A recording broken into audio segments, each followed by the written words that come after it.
Did you dream as a kid of one day working in a shipyard in space, disassembling spaceships, but got told you couldn't do that as a career just because we don't have spaceships yet? Well, this is your lucky day, because Prime Gaming are giving away Hardspace Shipbreaker until the 13th of April 2025 via the Epic Games Store, as long as you have a Prime membership.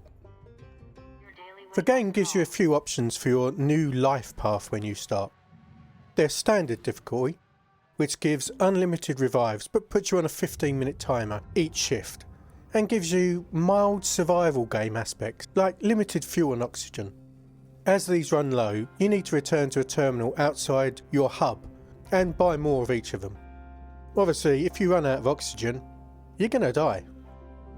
You can choose to play on open shift, which removes the oxygen drain and timer if you just don't want to deal with that. Or you can make things harder for yourself. There's a limited option that gives you 30 revives, and no revival, which obviously speaks for itself.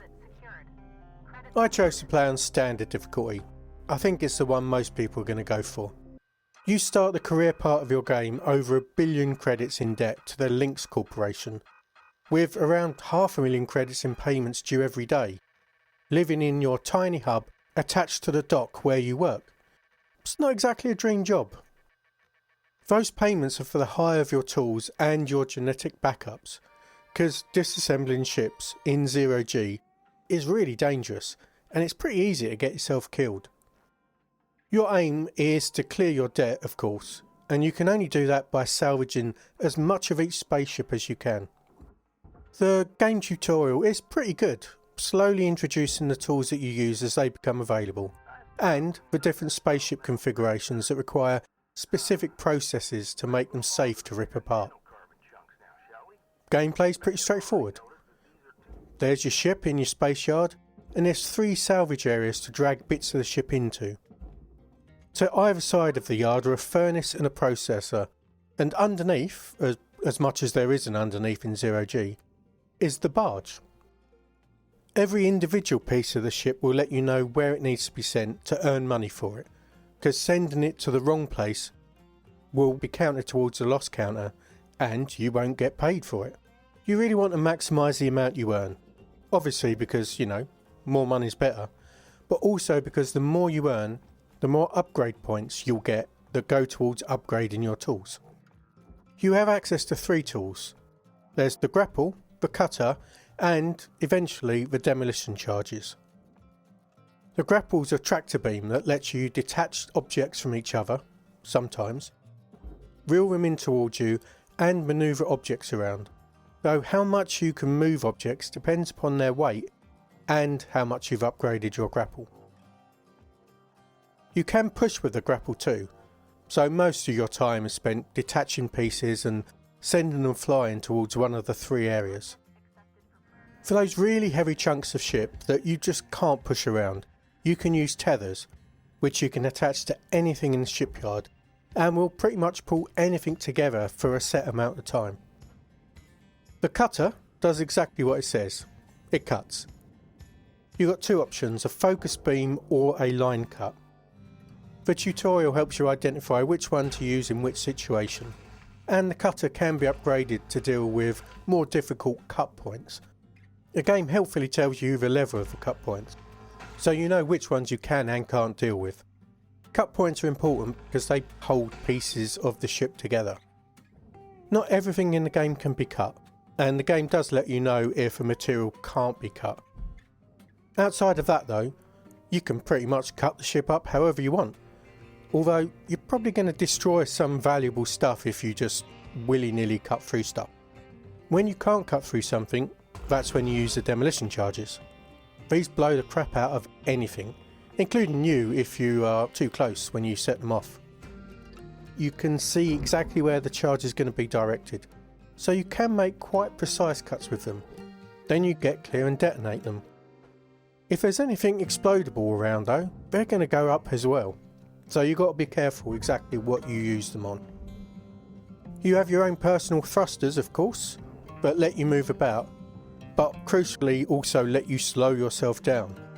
It takes a little bit of getting used to, as the physics of the game do seem realistic as far as I know, which isn't very far at all. I don't know anything about zero gravity movement. If you're moving when you grapple something, for example, you're going to get moved even more as you get pushed away from the object that you're trying to pull. If you push an object that's much bigger than you, you're going to go flying backwards, which killed me a fair few times. Thanks to the backups, dying in standard mode just costs you money, as you have to pay for a new clone, but it's obviously something to try to avoid. I actually managed to kill myself by reeling heavy objects towards me too quickly, which either just killed me completely or damaged my suit so much that it caused an oxygen leak, which then killed me before I could pay for repairs at the terminal. If all of this sounds too simple, don't worry, there are some complications. There's power units on the ship that are still powered on, and you need to switch off safely or they're going to explode. Even when you switch them off, you've got a timer before they explode. Power units later in the game have even more complicated deactivation processes, including one that needs good timing to actually switch off properly. Nothing I found too difficult though, to be fair. Engines can also be an issue, and a lot of the ships haven't been depressurised, so you need to take care of that. Cutting into a pressurised section of a ship is a good way of getting yourself blasted towards danger, and waste whatever is floating around in that part of the ship. You do have a scanner, which allows you to see the pressure status of each section, as well as indicating the structural makeup around you, which is quite handy to check before you send a chunk of ship into the furnace. There might be something valuable that can be processed somewhere else attached to it. The scanner can be upgraded to label the ship sections, but personally by the time I got there I kind of already knew what each bit was. I didn't really need that info. Career mode comes with a story that deals with the oppressive and unfair conditions the Lynx Corporation has its workers in, and their move towards unionisation. It's presented via one-way conversations with your fellow employees over an intercom system. You don't get to interact in any way. It's really slow moving, and some of it that you get when you return to the hub is completely unskippable, which was a real downside for me when I just wanted to get back out to the ship I was dismantling. A lot of it is the same person telling you time and time again that they don't like working for Lynx. For most of the game it's not that interesting. You also get to and fro's between your other employees, not including you, as you go out and start dismantling the ship, which was much better.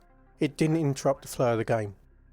The story does pick up towards the end a fair bit, but most of the time it just got in the way for me. To be fair, I think that's as much that I was enjoying playing the game than the story being that bad. I did check out the other modes beyond career mode briefly. Free play lets you choose any ship you like to work on for as long as you want, which I'm assuming was to allow you to practice on them for the other mode, Cutter's Race.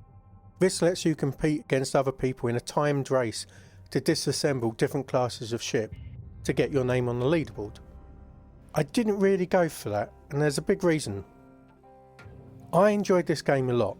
I got a good 30 hours or so in it, and I finished the main storyline. And I enjoyed it because it's such a chill experience floating around in space, listening to the soundtrack that for some reason put me in mind of old cowboy films. Racing against time would kind of detract from that, I think. I was just enjoying slowly taking apart these huge spaceships, finding parts to build my own, which is part of the story. I won't spoil it.